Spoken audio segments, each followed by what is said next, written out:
The world changes around businesses and brands all the time, and Coca-Cola have managed to keep up with their consumers, indeed almost keep one step ahead of them. We talk about it being important that you understand consumers' needs and you can anticipate them, that you create a sense of involvement between the brand and its customers. The brand, in a sense, is almost alive.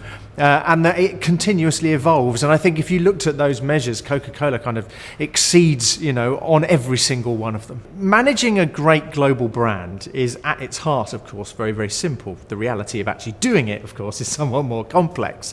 But at their heart, great brands have a very, very simple statement of what they're about. A proposition, something that they stand for. A purpose, something that they believe in. The whole notion of happiness as far as Coca-Cola is concerned. And the notion of being within arm's reach of desire. These kinds of simple statements about what the business and the brand wants to be about makes it easier for you to get it right in every market.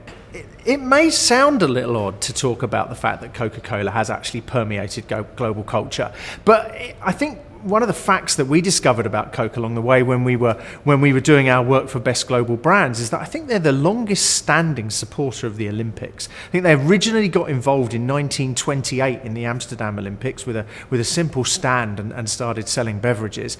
And they've remained consistent and loyal to that event ever since. And I think part of the secret to why Coca-Cola has been so successful about really becoming intrinsically linked with cultures is that consistency over time.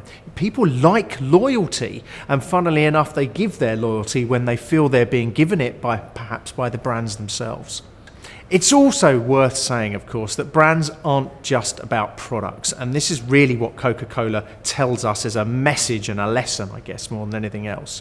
The Coca-Cola brand is built up through its communications over time, its products, the environments in which it is sold and consumed, the people which you meet which represent Coca-Cola either through their communications or physically, and of course any environment in which you walk into which is in some way linked to the Coca-Cola story. They really do understand how to manage their brand in the way that we as consumers perceive brands. It's not just products, it's everything around it. It's the way you experience the company.